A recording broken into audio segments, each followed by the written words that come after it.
So this is our PowerPoint presentation. ये अपनी PPT है। हम यहाँ पर समझेंगे कि किस सब्जेक्ट को हमें कैसे कवर करना है, किस सब्जेक्ट की कैसे स्ट्रेटेजी बनानी है। ओके, तो अगर आप नहीं जानते हैं तो आपको बता दें, this is my YouTube channel people pharmacy. We are simplifying pharmacy education, जहां हम फार्मेसी की जो एजुकेशन है उनको सिंप्लीफाई करेंगे। ओके, तो चलो डिस्कस करते हैं। एक सब्जेक्ट है HAP, human anatomy and physiology. इस सब्जेक्ट को आपको अच्छे से आना चाहिए। अगर ये सब्जेक्ट आपको नहीं आता है, अगर ये सब्जेक्ट आपको नहीं आता है तो आप ये मान के चलिए HAP इस सब्जेक्ट को आपको आना चाहिए। ये आप 12th स्टैंडर्ड में आपने पढ़ा होगा। अगर आपको नहीं पता इसे हमें कहाँ से पढ़ना है तो आप 12th की बायोलॉजी उठाइए, 11th की, और 11th की बायोलॉजी में आप शुरू हो जाइए। ये आपका पहला चैप्टर रहेगा, डाइजेशन एंड एब्जॉर्प्शन। बहुत इजी वे में सब कुछ दिया हुआ है यहाँ पे। ये आपका सेकंड चैप्टर रहेगा, breathing and exchange of gases. Okay, ये आपका थर्ड चैप्टर रहेगा, बॉडी फ्लूइड्स एंड सर्कुलेशन, जहाँ पे हम ब्लड की बात करेंगे। ये आपका फोर्थ चैप्टर रहेगा, excretory products and there elimination, और ये आपका रहेगा locomotion and movement, neural control and coordination, chemical coordination and integration. ये आपके कुल मिला के 1 2 3 4 5 6 7 7 टॉपिक्स हैं जिनके बारे में आपको पढ़ना है। तो आप सिंपली तो आप क्या करेंगे, आप NCERT 11th की उठाइए और वहां से पूरी HAP आप कवर कर सकते हैं। क्या कर सकते हैं, आप पूरी HAP वहां से कवर कर सकते हैं। ठीक है, ये तो रही HAP की बात। और एक बात ये जान लीजिए, जब तक आप HAP नहीं जानते होंगे, जब तक आपको ह्यूमन एनाटॉमी एंड फिजियोलॉजी के बारे में नहीं पता होगा, तब तक आप डिफार्म बीफार्म की किसी भी सब्जेक्ट को आप हैंडल नहीं कर पाएंगे। तो you must have to focus on HAP। Priority HAP की है, पहले HAP तैयार करिए। ठीक, अब HAP के बाद 11th की ही बायोलॉजी में cell, the unit of life, जो आपने कक्षा 9 से शुरुआत जिसकी आपने की होगी, 9th में है ये चैप्टर। यहाँ पे कुछ ज्यादा विस्तृत है, वहां पे इतना विस्तृत नहीं है। तो आप ये चैप्टर जरूर पढ़िए। अगर आपको इस चैप्टर के बारे में नहीं पता है तो आप समझ लीजिए कुछ भी HAP के साथ साथ इस चैप्टर का पता होना बहुत जरूरी है, अदरवाइज आप ब्लैंक होते जाएंगे, कुछ जान नहीं पाएंगे। ये पढ़िए, फिर उसके बाद इस चैप्टर को भी कवर करिए, जहां मियोसिस और माइटोसिस की बातें हुई हैं, सेल डिवीजन की बातें हुई हैं। एक ये चैप्टर हो गया। और फिर उसके बाद आपको पढ़ना है बायोमोलिक्यूल्स, जो कि एक तरीके से बायोकेमिस्ट्री का चैप्टर है। किसका, बायोकेमिस्ट्री का। आप इधर अगर तैयार कर लेंगे तो आपको बायोकेमिस्ट्री में थोड़ा इजी हो जाएगा। ये रही बात हमारी 11th की NCERT से जो जो आपको पढ़ना है वो बताया। उसके बाद आप चलेंगे one of the most tough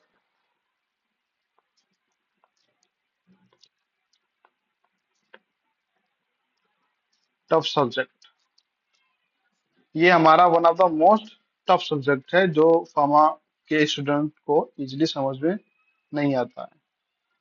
तो इसके बारे में बात करते हैं। इसके जो चैप्टर्स हैं, जो टॉपिक्स हैं, वो है जनरल फार्माकोलॉजी। आप पहले पढ़ेंगे जनरल फार्माकोलॉजी। उसमें इंट्रोडक्शन और रूट ऑफ एडमिनिस्ट्रेशन सरसरी नजर से आप देख लेंगे, आपको तैयार हो जाएगा। उसके बाद एब्जॉर्प्शन मैंने पढ़ा रखा है, डिस्ट्रीब्यूशन भी मैंने पढ़ा है, मेटाबॉलिज्म भी मैंने पढ़ाया है, और एक्सक्रीशन भी मैंने पढ़ाया है। मैं अपने इस चैनल पे फार्माकोलॉजी आप सबको बता रहा हूँ, आप वहां से भी पढ़ सकते हैं। फिर उसके बाद एलिमिनेशन है, और एक ये चैप्टर फार्माकोडायनामिक्स में आप रिसेप्टर्स पढ़ेंगे जो कि बहुत इंपॉर्टेंट है। आप रिसेप्टर्स पढ़ेंगे। फिर उसके बाद आप पढ़ेंगे clinical trials and pharmaco vigilance. बहुत इंपॉर्टेंट चैप्टर है, इसके बारे में बहुत पूछा आता है। Factor affecting drugs, combined effect of drugs, ये भी आपको पढ़ना है। ये इतना टफ नहीं है। जब आप फार्माकोलॉजी पढ़ेंगे तो उसके साथ साथ इस चैप्टर के बारे में आप जानते हुए चलेंगे। तो ये तो रही जनरल फार्माकोलॉजी।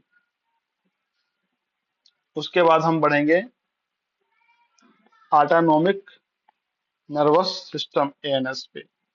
हम वहां पे इन टॉपिक्स को कवर करेंगे। बेसिक कोलिनर्जिक ड्रग्स जो हैं, anti cholinergic, adrenergic and anti adrenergic drugs, glaucoma and ANS practicals, ये आपको नहीं पढ़ना है। ग्लाउकोमा यहाँ तक पढ़ना है। फिर उसके बाद हम चलेंगे ऑटोकाइड्स पे। ये भी बहुत इंटरेस्टिंग चैप्टर है, इसके बारे में पढ़ेंगे, जिसमें हिस्टामिन है, सेरोटोनिन, माइग्रेन की जो दवाएं हैं, PG, prostaglandins and non steroidal anti inflammatory drugs हैं, gout and rheumatoid arthritis. Cardiovascular pharmacology में जो हार्ट से रिलेटेड हैं वो सब पढ़ेंगे। फिर किडनी पढ़ेंगे, एंडोक्राइन सिस्टम पढ़ेंगे, और उसके बाद हम मूव करेंगे फार्माकोलॉजी में ही सेंट्रल नर्वस सिस्टम पे। किस पे? सीएनएस पे, जिसमें सेडेटिव हिप्नोटिक्स हैं, न्यूरो डिजेनरेटिव डिसीजेज, एपिलेप्सी, और ये सब टॉपिक्स कवर करेंगे। फिर उसी के साथ साथ देखिए, स्टेयर्स के फॉर्म में सब कुछ चलता है। अगर आप एचएपी कवर करेंगे, उसके बाद ही नीचे के सब्जेक्ट आपको समझ में आएंगे। तो जैसे सीएनएस आप कवर करेंगे, आपको एनेस्थीसिया के बारे में बहुत कुछ नॉलेज हो जाएगा। आप एनेस्थीसिया पढ़ेंगे तो इजी वे में आप एनेस्थीसिया को टैकल कर पाएंगे। फिर उसके बाद हेमेटोलॉजी आप पढ़ेंगे, respiratory system, gastro intestinal system, antimicrobial agents, very important. फिर एंटी कैंसर ड्रग्स एंड इम्यूनोसप्रेजेंट्स, और उसके बाद ड्रग इंट्रैक्शन, जो कि आप चैप्टर के साथ साथ में भी पढ़ते चलेंगे, ये अलग से नहीं पढ़ना है आपको। और कुछ मिसलेनियस टॉपिक्स हैं, न्यू ड्रग्स हैं। ये तो रही फार्माकोलॉजी की बात। अब हम बात करेंगे कोग्नोसी की, फार्माकोग्नोसी की। इसके लिए मैं आपको प्रिफर करूंगा, यहाँ पे मैं लिस्ट बना के नहीं लाया हूँ। वैसे जनरल इंट्रोडक्शन आपको पढ़ना रहता है। ग्लाइकोसाइड है, एल्कलाइड है, ट्रिपिनाइड है, कार्बोहाइड्रेट्स हैं, लिपिड्स हैं, एंजाइम्स हैं, बहुत कुछ इसमें है। और ये बहुत ही इजी सब्जेक्ट है। इसको बच्चे सोचते हैं कि सबसे ज्यादा टफ सब्जेक्ट है, नहीं, ये सबसे इजी है। इसके लिए आप एक बुक खरीद लीजिए मार्केट से, निराली पब्लिकेशन की है। निराली पब्लिकेशन की बुक है, सी के कोकाटे उसके अथर हैं, एपी पुरोहित हैं उसके अथर, एंड एसपी गोखले। इन तीन लोगों ने उस बुक को लिखा है। और मैं कहता हूँ कि ये बहुत ही प्यारी बुक है, मैंने इसको पढ़ा है, बहुत ही अच्छी बुक है। आप इसको आ, ले लीजिए और उसको आप पलट पलट के देखते रहिए बस। कभी ग्लाइकोसाइड उठा लिया, एल्कलाइड उठा लिया, कभी जनरल इंट्रोडक्शन पढ़ लिया। एक दो महीने आप जैसे पलट पलट के देखते रहेंगे तो आपको ट्वेल्थ की बॉटनी की याद आएगी। ऐसा लगेगा कि हम बॉटनी पढ़ रहे हैं ट्वेल्थ की। और उसके साथ साथ धीरे धीरे आपके ब्रेन में चीजें बैठती जाएंगी, और आपको एक दो महीने में वो सब्जेक्ट इजी लगने लगेगा। फिर आप खुद ही डेवलप कर लेंगे कि इस सब्जेक्ट को हमें कैसे तैयार करना है। और एक इंटरेस्टिंग बात और यहाँ पे भी रहेगी, जब आप फार्माकोलॉजी पढ़ेंगे, पढ़ लेंगे पूरी, और फार्माकोग्नोसी, तो दोनों आप आपस में मिलती हुई आपको दिखेंगी। वो ये है एलोपैथ की दवाओं के बारे में, और ये है आयुर्वेदिक की दवाओं के बारे में, ऐसा मेरा मानना है। तो बहुत सारे जो प्लांट हैं, जैसे डिजिटॉक्सिन दवा है, डिजिटेलिस, डिजिटॉक्सिन डिजिटेलिस वगैरह, डिजिटेलिस उस प्लांट से प्राप्त होती है, जो कि यहाँ फार्माकोलॉजी में हार्ट के डिसीज में काम आती है। तो मतलब जब आप फार्माकोलॉजी पढ़ के कोग्नोसी पढ़ेंगे, जब आप कोग्नोसी पूरी पढ़ लेंगे, तो आप देखेंगे कि ये दो चीजें इंटरेक्ट हो रही हैं आपस में।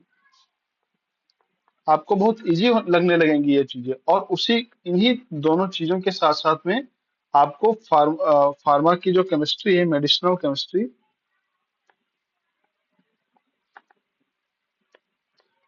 केमिस्ट्री उनको भी लेके चलना है। वो कैसे? जैसे आपने कोई ड्रग पढ़ी तो कुछ ही ड्रग्स की स्ट्रक्चर्स पूछी जाती हैं। तो उस जो इम्पोर्टेंट ड्रग है जिसकी स्ट्रक्चर इम्पोर्टेंट है, उसकी स्ट्रक्चर हम साइड में लिख लें, और उसका जो आईपैक नेम है वो भी लिख लें। तो उसकी तैयारी आपके साथ साथ में होती चलेगी मेडिसिनल केमिस्ट्री की। इसके बारे में हम डिटेल बात बाद में करेंगे, क्योंकि ये थोड़ा परेशान करने वाला सब्जेक्ट है बच्चों के लिए। इसके बारे में भी हम बात करेंगे, मेडिसिनल केमिस्ट्री के बारे में। तो कोग्नोसी और कोलोजी, कोग्नोसी को हमको सीके कोकाटे की बुक से पढ़ना है। कोलोजी के लिए आप यूट्यूब से लेक्चर्स ले सकते हैं, और केडी त्रिपाठी की बुक ले सकते हैं देखने के लिए, बस उसको पढ़ नहीं पाएंगे, आपके पास होनी चाहिए पर। तो ये तो रही कोग्नोसी और कोलोजी की बात। फिर हम बात करते हैं फार्मास्यूटिक्स की।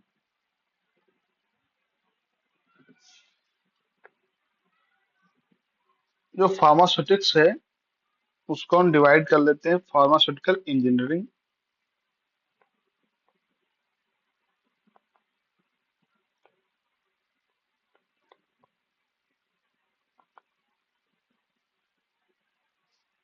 एंड, ये फार्मास्यूटिकल इंजीनियरिंग में, और बाकी जो कुछ जो भी फार्मास्यूटिक्स का पार्ट है उसको अलग पढ़ेंगे। जैसे उसमें कॉस्मेटिक्स है, एंड डिस्पेंसिंग है, फिजिकल फार्मेसी, और जो भी कुछ है वो अलग पढ़ेंगे। और ये पार्ट जो है फार्मास्यूटिकल इंजीनियरिंग का, ये अलग पढ़ेंगे। इसमें हम मशीन और मशीन वगैरह की बातें करेंगे। इसमें हमको पढ़ना रहेगा कि मिक्सिंग क्या है, मिक्सिंग पढ़ेंगे, मिलिंग पढ़ेंगे, इवेपोरेशन एंड डिस्टिलेशन पढ़ेंगे, ड्राइंग पढ़ेंगे, फिल्ट्रेशन पढ़ेंगे, pharmaceutical rheology, pharmaceutical utility and dissolution.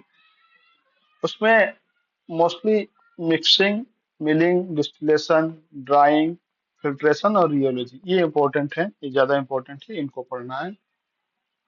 इसके लिए तो आप किसी के भी वीडियो लेक्चर्स देखिए और नोट्स बनाइए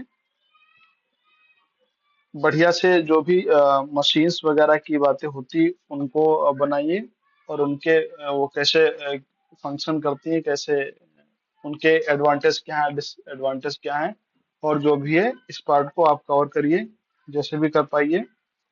ये इंटरेस्टिंग पार्ट है, इतना टफ नहीं है। इस पार्ट को कवर करने के बाद ही आपको फार्मास्यूटिक्स में अगला कदम रखना है। वो क्या होगा? इस पार्ट को आप कवर कर लें, फिर उसके बाद आप फार्मास्यूटिकल डोजेस फॉर्म, जिसमें आप पढ़ेंगे पहला चैप्टर। देखिए स्टेयर्स हैं। पहले तो आपको फार्मास्यूटिकल इंजीनियरिंग पढ़नी है, मशीन्स के बारे में, कौन किस चीज के लिए क्या भी जो भी है टॉपिक्स उनको पढ़ने हैं। फिर उसके बाद फार्मास्यूटिकल एक्सीपिएंट, इनके बारे में, इनको पढ़ना है आपको। फर्स्ट पे इंजीनियरिंग, फिर उसका सेकंड पे ये पढ़ना, देन आपको मूव करना टैबलेट पे। तब आपको टैबलेट पढ़ने में मजा आएगा और वो इजी हो जाएगा। फिर कैप्सूल पढ़ना है। मैं फिर से कह रहा हूँ, पहले आपको इंजीनियरिंग पढ़नी है, फिर आपको पढ़ना है एक्सिपिएंट एंड पॉलीमर्स, फिर टैबलेट पढ़ना है, कैप्सूल पढ़ना है, और मोनोफेजिक लिक्विड डोजेस फॉर्म जो भी पढ़नी है, biphasic liquid dosage form, sustain release oral doses form, semi solids हैं, सपोजिटरीज हैं, फार्मास्यूटिकल एरोसॉल्स हैं, स्टेरलाइजेशंस हैं, स्टेराइल प्रोडक्ट्स हैं। ये जो टॉपिक्स हैं इन सबको पढ़ना है। इन सब के बाद फिर इसको पढ़ना है।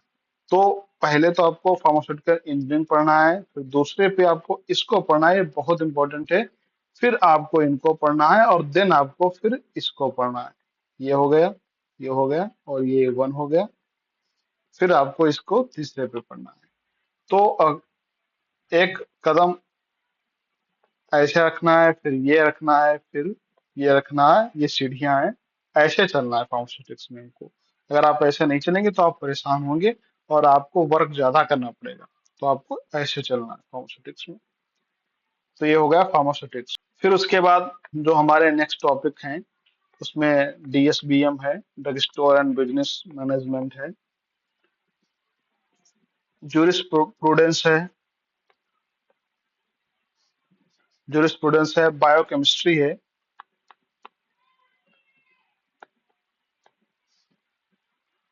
और हॉस्पिटल एंड क्लिनिकल पैथोलॉजी है, एचएससीपी। और ये जो तीन चार सब्जेक्ट हैं इनके बारे में हमें ज्यादा लेक्चर्स ढूंढने पर नहीं मिलते हैं। अगर आप लोग कहेंगे तो हम इनके लिए बहुत अच्छा स्टडी मटेरियल आपको प्रोवाइड करवाएंगे अपने यूट्यूब चैनल पे।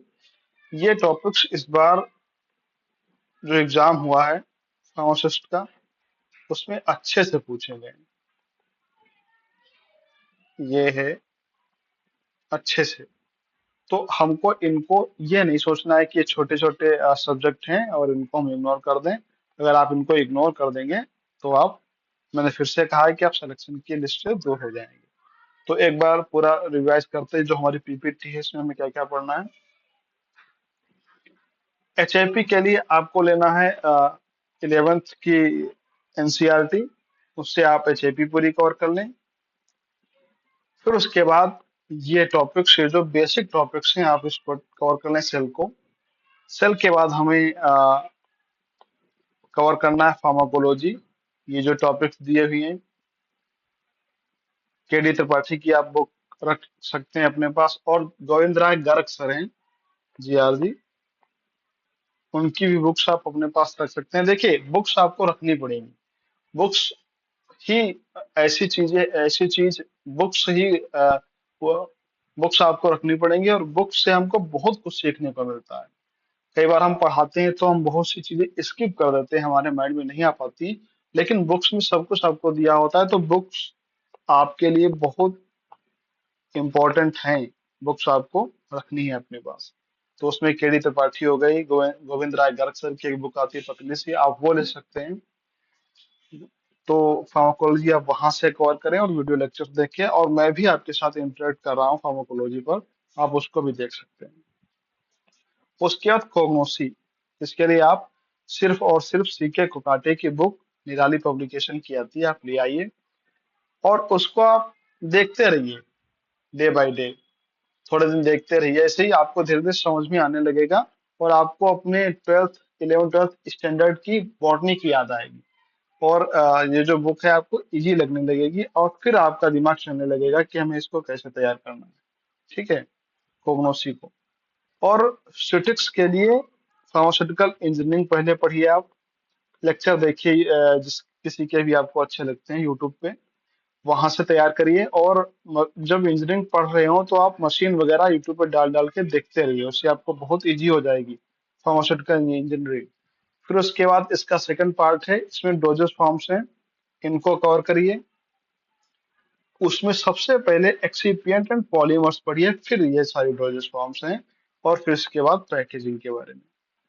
तो आपको स्टेयर्स के रूप में चढ़ना है। पहले तो इंजीनियरिंग पढ़नी है, फिर ये जो एक्सिपिएंट है इनको पढ़ना है, फिर आपको जो ये है डोजेस फॉर्म्स हैं, और फिर आपको पढ़ना है पैकेजिंग वगैरह। तो फार्मास्यूटिक्स आप ऐसे तैयार कर सकते हैं। बाकी बचे ये सब्जेक्ट हैं, इनके बारे में ज्यादा डिटेल आपको नहीं मिलता है यूट्यूब पे। मैं कोशिश करूंगा कि इनको आपको अच्छे से बताऊं। Drug store and business management, jurisprudence है, बायोकेमिस्ट्री तो मिलता है। बायोकेमिस्ट्री एक अच्छा इंटरेस्टिंग सब्जेक्ट है, जो कि आपको एचआईपी के बाद ही पढ़ लेना चाहिए। ये बहुत ही इंटरेस्टिंग है, और आपको इसमें अच्छे से पकड़ बनानी चाहिए, क्योंकि फार्मासिस्ट एग्जाम के बेसिस पे बहुत इंपॉर्टेंट हो जाता है, और ये आपके काम आने वाला सब्जेक्ट है। ये बहुत बहुत ही अच्छा सब्जेक्ट है। बाकी कुछ ये सब्जेक्ट है। और we will discuss later about non-farmer part. आप ऐसे ही मेरे साथ बने रहिए।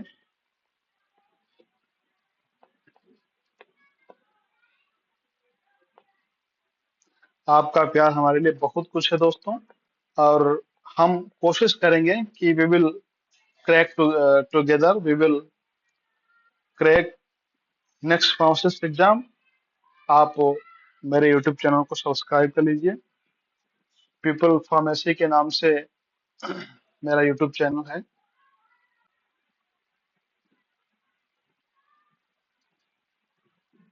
धन्यवाद।